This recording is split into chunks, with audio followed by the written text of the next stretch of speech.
నా బలవన్మరణానికి పాల్పడి చనిపోయాడు అమృత తండ్రి మారుతీరావు. అసలు అమృత ప్రణయ్ పరిచయం ఎలా ఏర్పడింది అనే వివరాలు కూడా ఇప్పుడు నేను ఒక్కసారి మీకు గుర్తు చేస్తాను. నల్గొండ జిల్లా మిర్యాలగూడకు చెందిన ప్రణయ్ అమృత చిన్ననాటి స్నేహితులు. వారి స్నేహం ప్రేమగా మారింది. ఈ ప్రేమకు అమృత తండ్రి మారుతీరావు అభ్యంతరాన్ని తెలిపాడు. కులాలు వేరు కావడంతో అమృత తల్లిదండ్రులు ఈ వివాహానికి ఒప్పుకోలేదు. 2018 జనవరి 31న అమృత ప్రణయ్ ఇద్దరు హైదరాబాద్ ఆర్య సమాజ్లో ప్రేమ వివాహం చేసుకున్నారు. కొంతకాలం తర్వాత వాళ్ళిద్దరూ కూడా మిర్యాలగూడకు తిరిగి వచ్చారు. మిర్యాలగూడలోని అమృత ప్రణయ్ పెళ్లి రిసెప్షన్ గ్రాండ్గా జరుపుకున్నారు. అప్పటికే కూతురి ప్రేమతో రగిలిపోతూనే ఉన్నాడు తండ్రి మారుతీరావు. ప్రణయ్ను ఎలాగైనా చంపేయాలి అని అనుకున్నాడు, హతమార్చాలి అని అనుకున్నాడు, తన కూతుర్ని తనతో తెచ్చేసుకోవాలి అనుకున్నాడు. తన కూతురు పెళ్లి చేసుకున్న ప్రణయ్ను చంపేసి తన కూతుర్ని ఇంటికి తెచ్చుకోవాలి అని దుర్మార్గమైన ప్లాన్ చేశాడు. గుజరాత్ మాజీ హోంమంత్రి హరేన్ పాండ్యా హత్యతో పాటు పలు ఉగ్ర కుట్రల్లో కీలకంగా వ్యవహరించిన ఐఎస్ఐ ఉగ్రవాది అస్గర్ అలీతో మారుతీరావు డీల్ కుదుర్చుకున్నాడు. ఇందుకోసం ఏకంగా ఉగ్రవాదులతో మారుతీరావు మాట్లాడటం మొదలుపెట్టాడు. ఉగ్రవాదులతో డీల్ కుదుర్చుకున్నాడు. ప్రణయ్ హత్య కోసం ₹1 కోటి సుపారీ ఇచ్చాడు. అస్గర్ మరో 7గురితో కలిసి ఒక గ్యాంగ్ను ఏర్పాటు చేసి సుభాష్ శర్మ అనే రౌడీ షీటర్కు ప్రణయ్ను చంపాలి అనే పనిని అప్పగించాడు. ఆ రోజు 2018 సెప్టెంబర్ 14. మీరు ఆర్టీవీ స్క్రీన్ పైన చూస్తున్న రోజు ఆ రోజే. 2018 సెప్టెంబర్ 14న గర్భిణిగా ఉన్న తన భార్య అమృతను ప్రణయ్ ఆసుపత్రికి తీసుకువెళ్ళాడు. సరిగ్గా మిట్ట మధ్యాహ్నం ఆసుపత్రి నుంచి బయటకు వస్తున్న సమయం. ఆ సమయం కోసమే కాపు కాసుకొని కూర్చున్నాడు కత్తి చేత పట్టుకొని ఈ సుభాష్. వాళ్ళు బయటకు వెళ్తున్న సమయంలో అమృత ప్రణయ్లపై సుభాష్ ఒక్కసారిగా దాడి చేశాడు. అందరూ చూస్తూ ఉండగానే వేట కత్తితో ప్రణయ్ మెడపైన నరికేశాడు సుభాష్. ఆ తర్వాత మరో పోటు కూడా పొడిచాడు. అతన్ని అక్కడికక్కడే చంపేశాడు.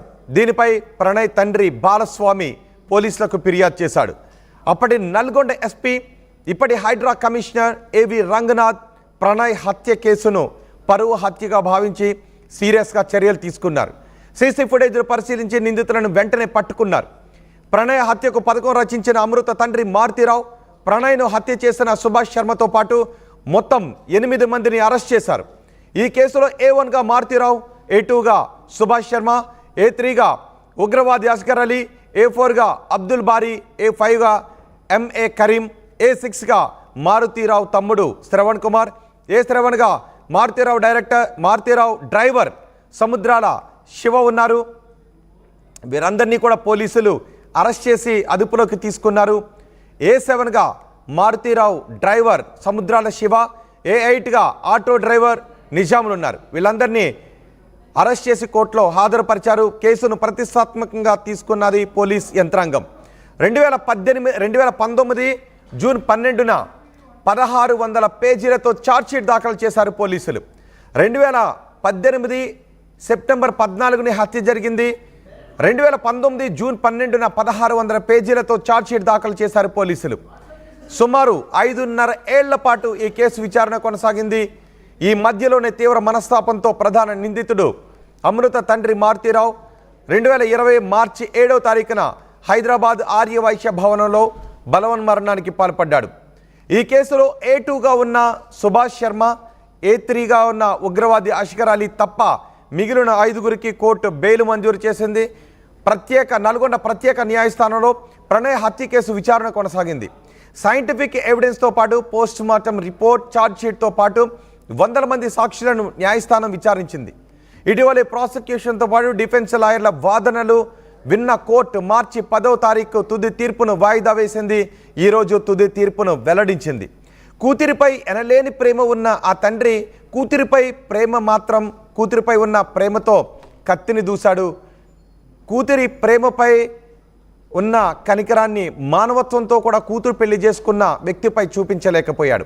కూతురుపై ఎనలేని ప్రేమ ఉన్న ఆ తండ్రి కూతురి ప్రేమపై మాత్రం కత్తిని దూశాడు. అల్లారు ముద్దుగా పెంచుకున్న కూతురు జీవితాన్ని పరువు పిచ్చితో తన చేతులతోనే నాశనం చేశాడు. ఎంత డబ్బున్నా, ఎంత పరపతి ఉన్నా కూతురు మనసులో మాత్రం హంతకుడిలా మిగిలిపోయాడు ఆ తండ్రి. చివరికి తను చేసింది తలుచుకుంటూ తప్పు అని భావించి కుమిలి అతని ప్రాణాలను అతనే తీసుకున్నాడు, బలవన్మరణానికి పాల్పడ్డాడు. సో మిగిలిన నిందితులకు ఈరోజు న్యాయస్థానం కఠిన శిక్షను విధించింది. 6 నిందితులకు యావజ్జీవ కారాగార శిక్షను, 2వ ప్రధాన నిందితులకు మరణ శిక్షను విధిస్తూ కోర్టు తీర్పుని చెప్పింది. ఈ కేసులో పోలీస్ అధికారులు మాట్లాడారు. ఈ